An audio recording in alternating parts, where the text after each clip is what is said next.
Nous sommes toujours dans la troisième séquence du programme d'histoire de la classe de quatrième intitulée « Les temps forts et les enjeux de la Révolution française de 1789 à 1815 ». Après avoir planté le décor spatio-temporel lors des deux premières séances, la carte et la frise chronologique, aujourd'hui nous allons attaquer notre sujet sous un angle artistique, puisque c'est aujourd'hui la séance d'histoire des arts, et nous allons découvrir comment offrir un martyr à la Révolution à travers l'étude d'un célèbre tableau intitulé « La mort de Marat ». Grand C, offrir un martyr à la Révolution, la mort de Marat par David, le peintre. En quoi ce tableau, représentant la mort de Marat, est-il évocateur, significatif de la lutte de la Révolution pour sa survie sous la Terreur? Autrement dit, ce tableau s'inscrit dans le contexte ô combien mouvementé et dangereux pour la Révolution de la carte que nous avons construite lors de la première séance, celle de l'année 1793.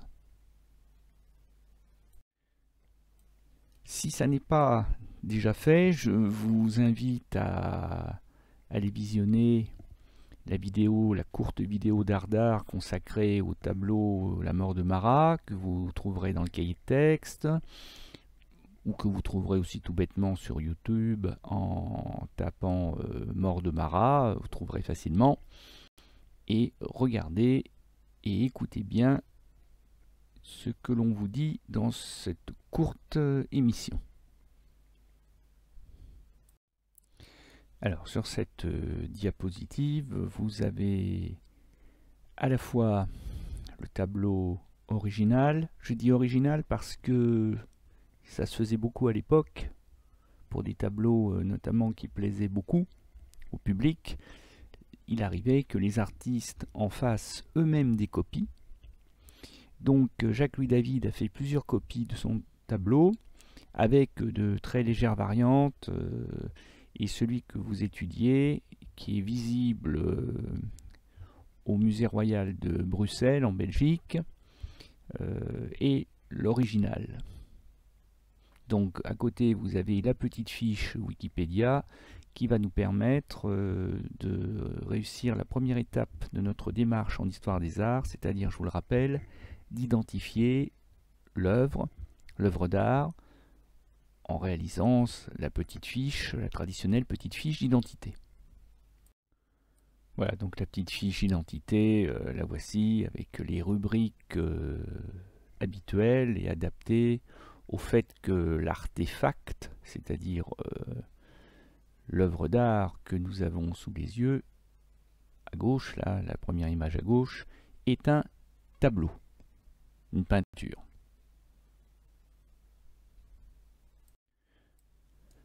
Voici ce que donne la fiche complétée. Donc le tableau a été réalisé en 1793, dans les jours qui ont suivi l'événement.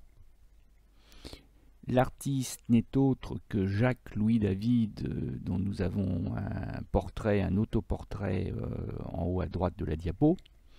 Jacques-Louis David, dont je vais dire quelques mots très vite, qui n'est pas du tout un inconnu à l'époque. Le commanditaire, eh bien, ça va être la Convention nationale, autrement dit l'équivalent aujourd'hui de la Chambre des députés. Donc la nature, c'est un tableau, une peinture, dont le genre ici est un portrait, même si je vous l'accorde, il s'agit d'un portrait un peu spécial, un peu particulier, effectivement, qui sort de l'ordinaire, puisque aujourd'hui, pour un policier, on dirait que David a peint la scène de crime. La technique, c'est classique, c'est de l'huile sur toile, c'est un tableau de dimension relativement importante. Ce qui est d'ailleurs assez remarquable dans ce tableau, c'est pas ses dimensions, qui sont assez importantes pour un portrait, mais c'est surtout la forme, C'est-à-dire qu'on a un tableau, bon, certes, qui est rectangulaire, mais qui est quand même un petit rectangle. On a tendance à avoir une forme pas tout à fait carrée, mais presque. Ça, c'est pas tout à fait habituel. Et donc, comme je l'ai dit, le lieu de conservation, si vous voulez voir l'original, c'est au Musée Royal des Beaux-Arts de Bruxelles. Et il me semble bien qu'on trouve une copie du tableau, donc de la main de David, au Musée du Louvre, à Paris. Alors, quelques mots sur David, le peintre.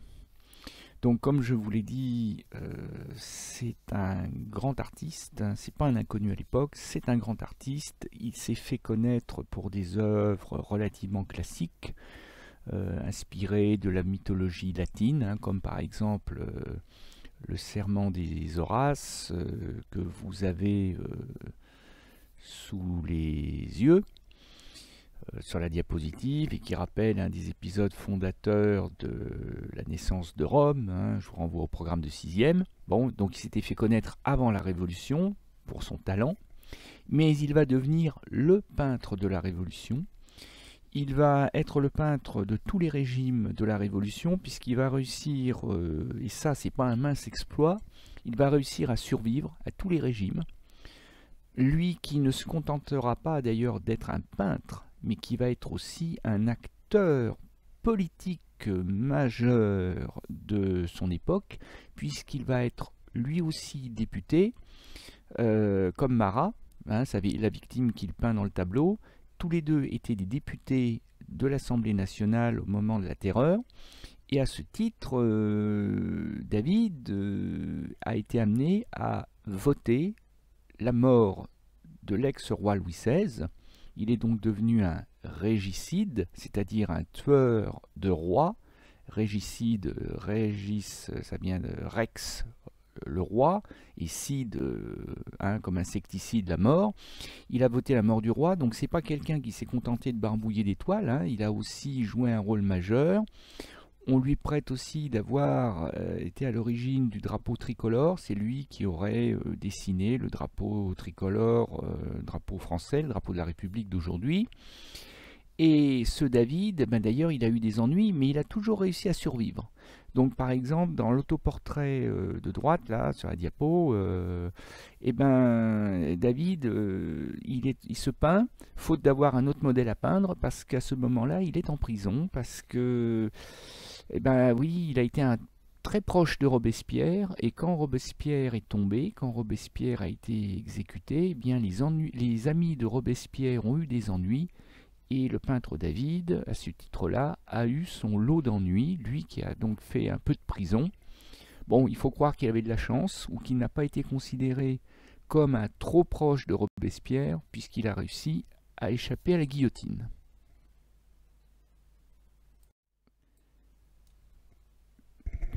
L'engagement politique de David l'a donc conduit à devenir le peintre de la Révolution, et à ce titre, il lui a été demandé d'immortaliser des épisodes majeurs de la Révolution française.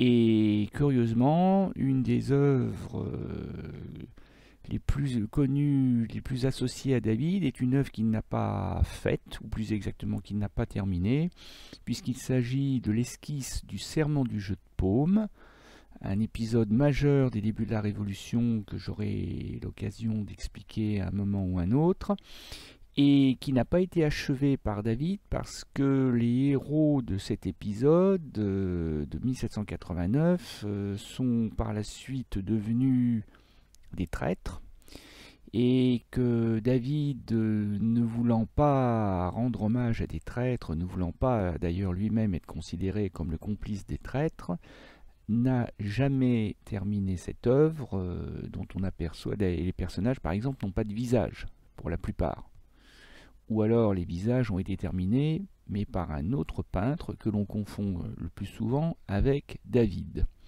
Donc une des raisons qui font d'ailleurs que David a survécu à la Révolution, c'est pas uniquement qu'il était chanceux, c'est aussi qu'il était suffisamment malin pour savoir quand il devait intervenir, et aussi savoir quand il devait se faire le plus discret possible.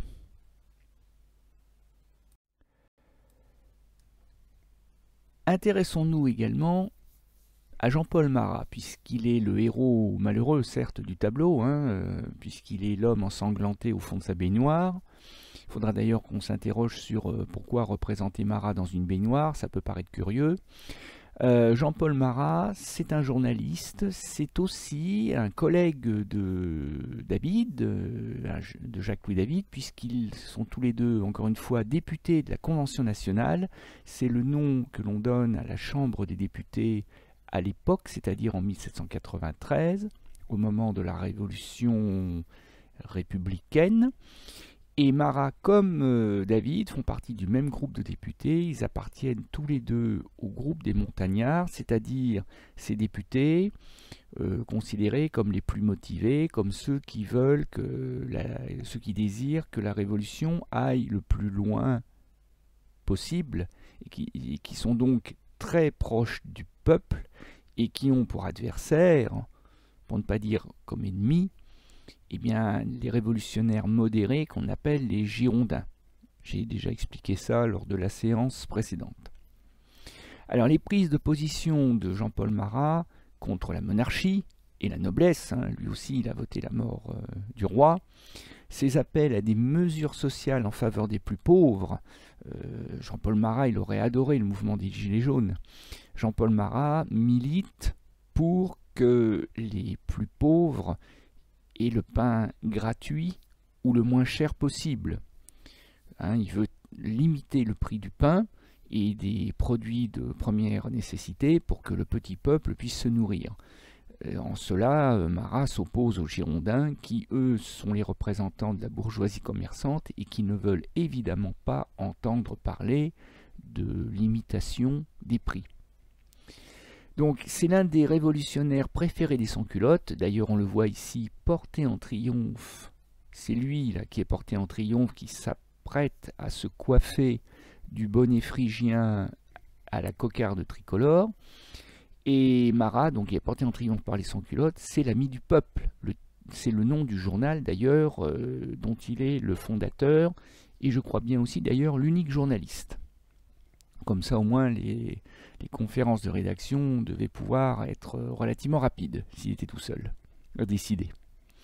Alors, lorsqu'il est assassiné par l'opposante girondine, autrement dit fédéraliste, Charlotte Corday, la Convention nationale vote aussitôt la commande d'un tableau à David, qui est donc à la fois le peintre officiel de la République, mais aussi le collègue de Marat, mais aussi un ami proche de la victime, qu'il avait d'ailleurs visité la veille de son assassinat et qu'il va donc retrouver le jour de son assassinat, puisque dès que David apprend que Marat a été assassiné, il s'empare de sa boîte de peinture, de son carnet de croquis, et il se rue chez Marat pour immortaliser son ami et prendre les premiers brouillons de ce qui deviendra le tableau que nous étudions en ce moment. Alors maintenant que nous avons fait la fiche d'identité, que nous avons précisé le contexte historique, et là le contexte historique est particulièrement nécessaire, indispensable, sinon on passe à côté du tableau, sinon on voit un gars avec un turban sur la tête en train de baigner dans une baignoire, il est aussi en train de baigner dans son sang, mais si on ne connaît pas le contexte historique, on ne pourra pas aller plus loin, et ça serait dommage, parce que l'intérêt du tableau, il est plutôt politique qu'artistique. Donc je vais vous proposer l'exercice habituel, l'analyse d'une œuvre de propagande révolutionnaire, dont c'est l'exercice habituel. J'ai rédigé la légende, à vous d'associer chaque légende au bon numéro du tableau. Alors voici le corrigé, donc on aperçoit le mur. Alors ça peut paraître surprenant, ça rappelle d'ailleurs un peu le tableau de la vue du port de Bordeaux de Vernet. Le ciel représentait les 2/3 du tableau. Là on a presque la même chose avec le mur de la salle de bain de Marat qui représente plus de la moitié du tableau. Le cadrage du tableau est très étonnant si on y réfléchit bien. C'est un cadrage ultra serré qui ne permet pas d'apercevoir toute la pièce, qui ne permet pas d'apercevoir d'ailleurs la totalité de la baignoire, qui ne permet surtout pas d'apercevoir l'assassin, Charlotte Corday. Et ça, c'est voulu de la part de Marat, parce que Charlotte Corday est un monstre, Charlotte Corday est un assassin, qui plus est un assassin lâche, qui s'est introduit par la ruse jusque dans la salle de bain de Marat pour l'assassiner. Elle ne mérite pas qu'on lui rende hommage, elle ne mérite pas de voler la vedette à Marat. Sa punition sera de ne pas être représentée. Mais l'intérêt du mur d'un fond brun-vert qui évoque la moisissure, de l'humidité de la pièce, certains historiens de l'art y voient aussi une autre explication. Ça donne un petit côté oppressant. Il n'y a pas de fenêtre, il n'y a pas de lumière. Si on est un peu claustrophobe, on se sent un peu confiné dans ce tableau. Et c'est peut-être parce que David et Marat ne croyaient pas en Dieu, ne croyaient pas en la vie après la mort, ne croyaient pas au paradis ou à l'enfer. Pour eux, quand on est mort, on est mort. Il n'y a rien après. Bon, ensuite, donc, on aperçoit Jean-Paul Marat, dont la tête est enturbanée parce que, comme il portait les cheveux longs, j'imagine qu'il voulait éviter de les mouiller pour ne pas avoir les sécher.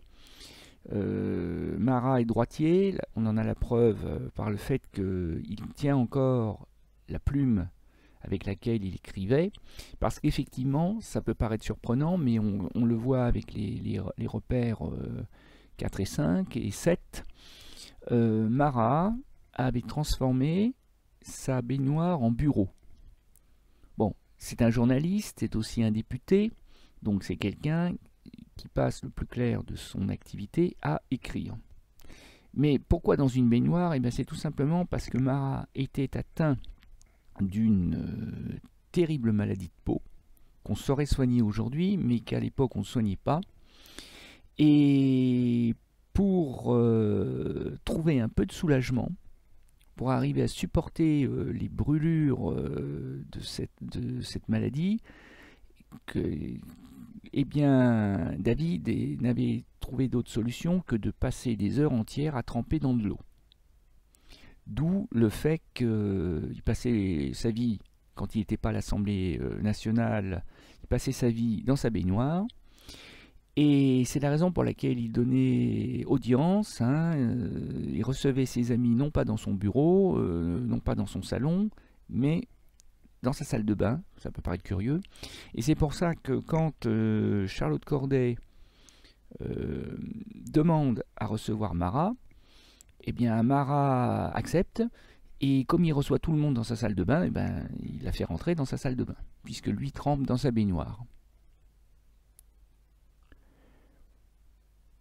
Alors, le crime est tellement monstrueux que David ne veut pas en rajouter.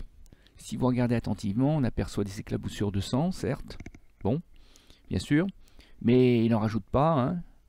Le couteau, si on n'est pas très attentif, on peut très bien ne pas l'apercevoir. Il est pourtant au pied de la baignoire, au pied du corps de Marat. C'est la signature de l'assassin, Charlotte Corday. Alors un petit mot sur Charlotte Corday quand même. C'est une fédéraliste, c'est une femme déjà, donc normalement elle ne fait pas de politique, puisqu'à l'époque on estime que la politique c'est pas fait pour les femmes. Charlotte Corday, c'est une modérée, c'est une révolutionnaire modérée, et elle trouve que Marat est un fou furieux, un dangereux, quelqu'un qui vient de réclamer à l'Assemblée nationale la tête de tous les traîtres de France. Il réclame que 100 000 Français, hommes, femmes et enfants, soient guillotinés. Et pour Charlotte Corday, le sacrifice de sa propre vie n'est pas grand-chose si elle peut permettre de sauver la vie de tous ces Français que Marat, dans sa folie, considère comme des traîtres. C'est pour ça qu'elle monte à Paris depuis sa Normandie, avec l'intention d'assassiner Marat. Donc elle achète un couteau, elle parvient à dénicher l'adresse de Marat, qui ne se cache pas, qui est très connue. Elle demande un rendez-vous, et bien sûr, dans le rendez-vous écrit, dans la lettre qu'elle lui envoie, elle n'écrit pas qu'elle vient pour l'assassiner. Elle se fait passer pour la veuve d'un patriote, une veuve avec 5 enfants, elle qui n'en a pas. Donc elle attire la pitié de Marat, mais aussi la curiosité de Marat, parce qu'elle lui explique qu'elle connaît des traîtres sur Caen, dont elle est originaire, et que si Marat veut bien la recevoir, elle lui donnera la liste des traîtres. Et elle sait que Marat ne résistera pas à l'envie de connaître le nom de ces traîtres pour pouvoir les faire condamner à mort. Et le piège se referme sur Marat. Donc on en arrive maintenant à l'avant-dernière étape de notre démarche d'histoire des arts, c'est-à-dire distinguer les objectifs du peintre David, puisque je l'ai dit tout à l'heure, c'est plus un tableau dont l'intérêt est politique qu'artistique, même si le talent du peintre est indéniable. Donc je vous propose, comme souvent, de dégager les objectifs du peintre à travers son tableau, et je vous rappelle que dégager des objectifs, c'est formuler des verbes. Il faut partir de verbes pour ensuite pouvoir effectivement argumenter. Donc je vous laisse faire l'exercice, comme d'habitude, il faut associer par paire de couleurs. Voici le corrigé. Donc, il se pourrait que sur votre photocopie, la formulation soit très légèrement différente, mais en fait, si vous réfléchissez bien, ça revient exactement au même que ce qui est vidéo projeté. Donc le premier objectif, c'est évidemment de rendre hommage au journaliste et député montagnard et à l'ami Jean-Paul Marat assassiné. C'est aussi dénoncer la trahison, la scélératesse, la perfidie des ennemis de la Révolution qui sont absolument partout. Il y a une véritable paranoïa, mais qui peut se comprendre, parce qu'à partir du moment où Marat est assassiné jusque dans sa baignoire, c'est bien que l'ennemi peut s'introduire absolument partout. Et que, en plus, si on y réfléchit, Charlotte Corday, elle n'a pas beaucoup œuvré pour la place de la femme dans la société, parce que déjà que les hommes n'acceptaient pas que la femme soit l'égale de l'homme, voilà maintenant que la femme se distingue par donc sa ruse, sa perfidie. Aller poignarder un homme sans défense dans sa baignoire, ça ne va pas beaucoup faire avancer la cause des femmes, vous vous en doutez. Mais on verra ça le moment venu. Donc ça va être aussi l'occasion de célébrer le sacrifice de Marat pour que survivent la Révolution et la République. Et oui, cet homme-là se savait menacé, il ne s'est pas terré dans un trou, il ne s'est pas tu, il a continué à œuvrer pour la Révolution et il a accepté d'avance la mort qui s'offrait à lui. Ce qui permet de faire de Marat un martyr républicain, un héros de la Révolution. Alors le mot martyr, malheureusement, il est très très à la mode depuis les attentats djihadistes, puisque quand les djihadistes postent avant les attentats des vidéos pour expliquer et revendiquer leurs gestes, ils se présentent comme des martyrs. Le martyr, au début, je vous le rappelle, c'est les premiers chrétiens, ceux qui sont persécutés par les empereurs romains, parce que les chrétiens refusent de reconnaître en l'empereur romain un dieu vivant, et donc les empereurs romains prennent mal la chose, et ils laissent le choix, si on peut appeler ça un choix, aux chrétiens, entre abandonner le christianisme ou mourir dans des souffrances atroces. Et beaucoup de chrétiens ont préféré mourir dans des souffrances atroces, mourir en martyrs avec la consolation qu'ils iraient tout droit au paradis, à la droite de Dieu, et du Christ. Et pour Marat, qui ne croyait pas en Dieu, qui était même un ennemi de la religion, la foi, il l'a. C'est une foi républicaine, certes, une foi laïque, une foi révolutionnaire, mais il a la foi et il est prêt à mourir pour sa foi. Et c'est aussi le message que veut immortaliser David.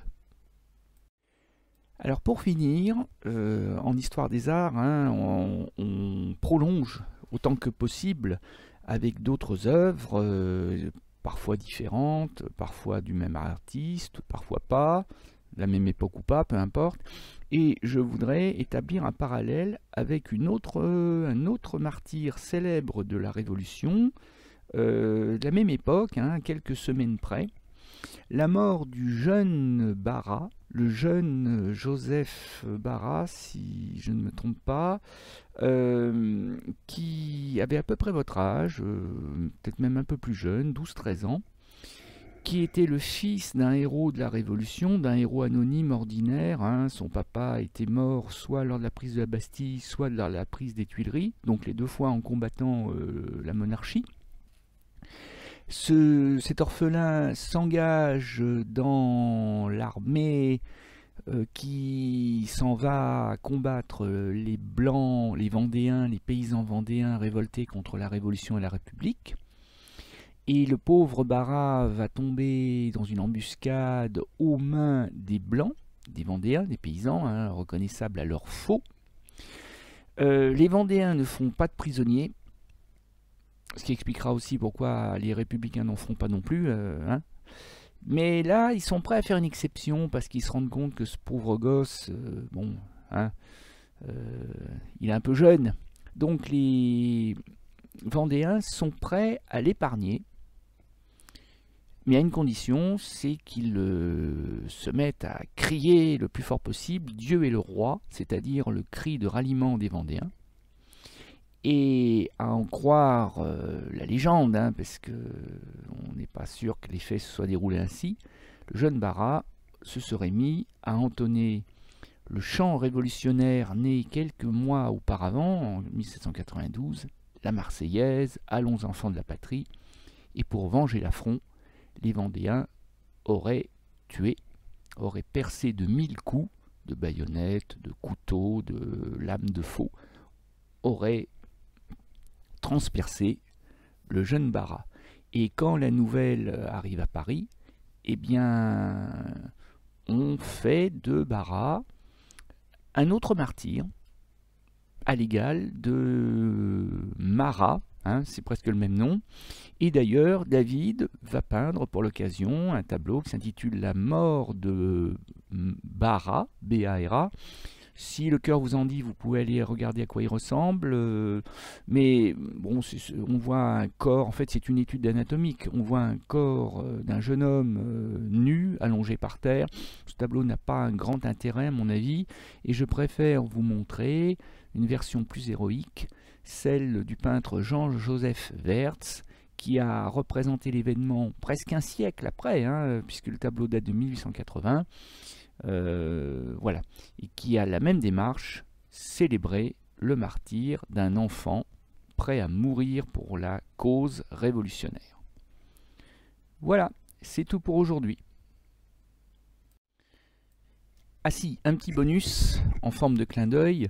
Lorsque je faisais mes recherches sur le tableau de David, je suis tombé sur cette caricature bien d'aujourd'hui, assez rigolote, hein, qui vous conseille de prendre des douches parce que les douches c'est plus écologique, ça consomme moins d'eau, ça consomme moins d'énergie. Donc c'est un bon geste pour la planète, mais le caricaturiste qui connaît bien son histoire de France, qui connaît bien le tableau de David, a voulu d'une certaine manière rendre hommage à Marat, à la Révolution française, hein, en jouant sur le fait que prendre un bain ça peut être dangereux. Ça peut être dangereux pour la planète, ça peut être aussi dangereux pour les révolutionnaires comme Marat. Et donc ça prouve une chose, c'est que ce qui pourrait être considéré comme un simple fait divers, hein, un gars qui se fait assassiner dans sa baignoire, ça ne mérite pas 3 lignes dans le journal. Et bien encore une fois si, parce que c'est pas n'importe qui a été assassiné dans sa baignoire et pour n'importe quelle raison. Donc ça prouve que ce qui peut paraître être un simple fait divers est en réalité un événement marquant, un marqueur chronologique de la Révolution française, et c'est aussi pour cela que je voulais que nous l'étudiions ensemble.